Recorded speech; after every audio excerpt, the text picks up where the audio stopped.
Gauss की प्रमेय के अनुप्रयोग। आज का हमारा जो टॉपिक है वही हमारी यूनिट नंबर 1 स्थिर विद्युत, 12th क्लास का भाग स्थिर विद्युत। और उस स्थिर विद्युत में सिंपल सी बात है, हमने गॉस का प्रमेय बहुत अच्छे से पढ़ लिया और उस गॉस की प्रमेय में हम आज देखना चाहते हैं गॉस की प्रमेय के अनुप्रयोग। फ्लक्स की तीनों चीजें हो गई, हेलो, फ्लक्स की तीनों चीजें हो गई। कुल विद्युत बल रेखाओं की संख्या को विद्युत फ्लक्स कहते हैं। पृष्ठीय समाकलन ईडीएस कॉस थीटा को विद्युत फ्लक्स कहते हैं। और गॉस की प्रमेय के अनुसार किसी बंद पृष्ठ में उपस्थित कुल विद्युत फ्लक्स का मान उस बंद पृष्ठ में उपस्थित कुल आवेश के 1/ε0 गुना होता है। ये तीनों विद्युत फ्लक्स की परिभाषा है। अब विद्युत फ्लक्स की अनुप्रयोग के बारे में जाने तो अर्थ ये है कि विद्युत गॉस का प्रमेय का उपयोग करके हम क्या क्या मान निकाल सकते हैं। तो मेरी बात ध्यान से सुन लो। जिस प्रकार अलग अलग बर्तनों में पानी का वितरण अलग अलग होता है, ठीक है, ऐसे जब आप अलग अलग प्रकार के चालक लोगे तो उन चालक में आवेश का वितरण भी अलग अलग होगा, तो उनमें आवेश घनत्व भी अलग अलग होगा, तो उनकी विद्युत क्षेत्र की तीव्रता का मान भी अलग अलग होगा। तो हम इस गॉस की प्रमेय से अलग अलग चीजों के लिए विद्युत क्षेत्र की तीव्रता निकालते हैं। जैसे फॉर एग्जांपल मैं आपको बताता हूं, सबसे पहले गॉस की प्रमेय के अनुप्रयोग में सबसे पहला प्रश्न हो गया कि अनंत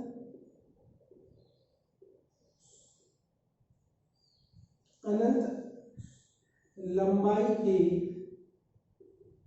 आवेशित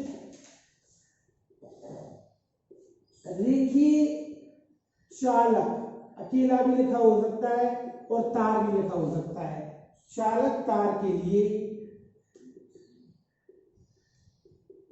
विद्युत क्षेत्र की तीव्रता की गणना कर, विद्युत क्षेत्र की तीव्रता की गणना कर। ये तार है।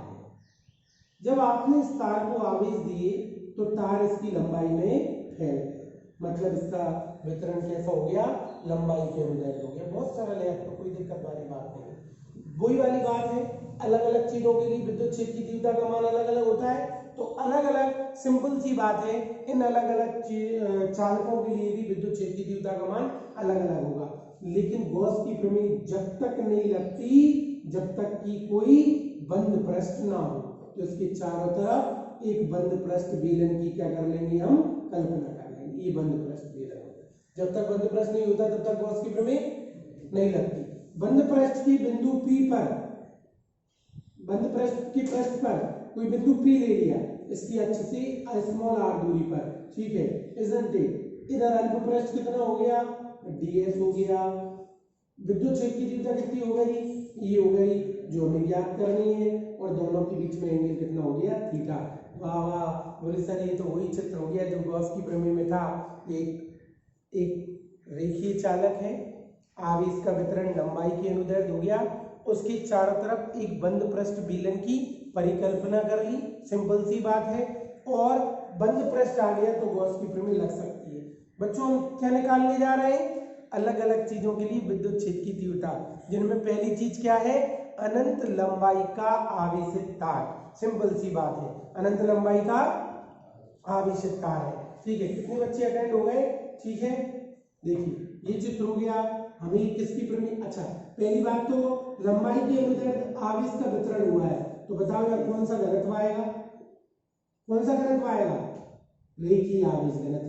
कल पढ़ाया था मैंने, परसों पढ़ाया था, रेखीय आवेश घनत्व लैम्डा इज इक्वल टू एकांक लंबाई में आवेश की मात्रा।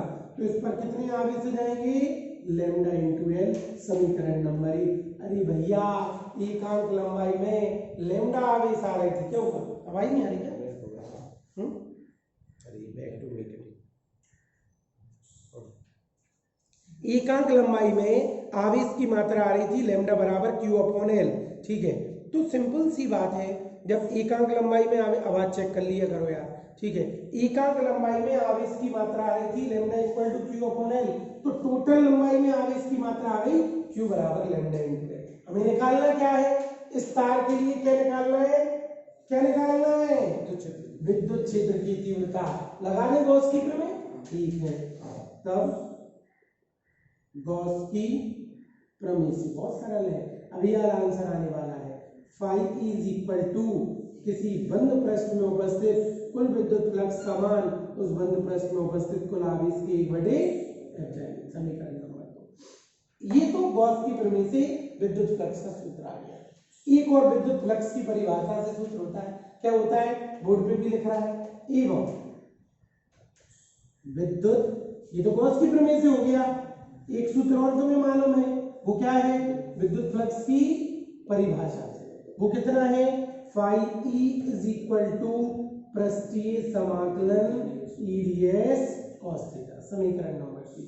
ये भी विद्युत फ्लक्स है और ये भी विद्युत फ्लक्स है, दोनों की क्या करें, दोनों की परिकल्पना, मतलब कल्पना करें, सिंपल सी तुलना करें दोनों की, ठीक है। बंद पृष्ठ की तो परिकल्पना कर ली, ये भी विद्युत फ्लक्स है और ये भी विद्युत फ्लक्स है।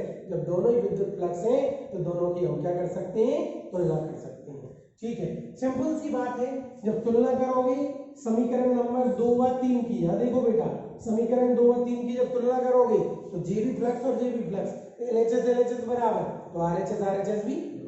हम तार के लिए क्या निकालना चाहते हैं, विद्युत क्षेत्र की तीव्रता। चलो तुलना करी, पृष्ठीय समाकलन EdS cos theta equal to Q upon epsilon 0। चिड़ी बच्चों, समीकरण नंबर 1 से क्या Q का मान तुम्हारे पास है, इस तार पर आवेश की मात्रा मिल चुकी है, उठा के वहां रख दें क्या, चलो E कांस्टेंट है, बाहर निकाल दो, अंदर बचेगा पृष्ठीय समाकलन ds एवं थीटा इक्वल टू कितने डिग्री हो जाएगा, 0 डिग्री। जब ये ds cos थीटा इसी पे आ जाएगा तो थीटा इक्वल टू 0 डिग्री हो जाएगा और cos 0 का मान कितना हो जाता है, 1 हो जाता है। q की जगह कितना आ गया, lambda into l upon epsilon 0। परेशान मत हो, गॉस की प्रमेय केवल इसलिए बनी, अलग अलग चीजों के लिए विद्युत क्षेत्र की तीव्रता का मान अलग अलग होता है।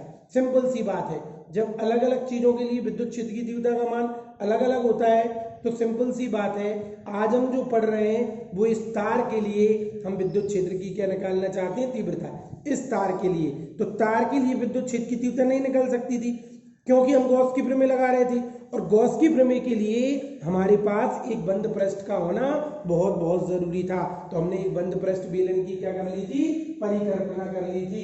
इस बेलन में आवेश का वितरण लंबाई के अनुदैर्ध्य होता है, तो लैम्डा बराबर Q अपॉन L हो गया। गॉस की प्रमेय से फ्लक्स का मान 1 अपॉन एप्सिलॉन 0 इनटू Q हो गया। परिभाषा से पृष्ठीय समाकलन EdS cos थीटा हो गया, दोनों की तुलना करी, E को बाहर निकाल लिया, थीटा इक्वल टू 0 डिग्री हो गया। Q का मान लैम्डा इनटू L रख दिया, तो E पृष्ठीय समाकलन ds cos 0 का मान 1 lambda into L upon epsilon 0। चूंकि याद करो यहाँ पर ये जो बंद पृष्ठ है, अर्थात कौन सा पृष्ठ कहलाएगा, वो गॉसीय पृष्ठ। कैसा नजर आ रहा है, गोलन नजर आ रहा है कि बेलन नजर आ रहा है, बेलन। तो और बेलन का क्षेत्रफल कितना होता है, 2 पाई r है। इसकी त्रिज्या हमने स्मॉल r मानी है। किसी को कोई दिक्कत, कोई दिक्कत नहीं, तो 2 पाई r l उठा के रख दो, E into 2 pi r l is equal to lambda into L upon epsilon 0। L से L कट गए, equal to lambda upon 2 pi epsilon 0 r newton प्रति कूलम इति सिद्धम हैंस प्रूव्ड। सिंपल सी बात।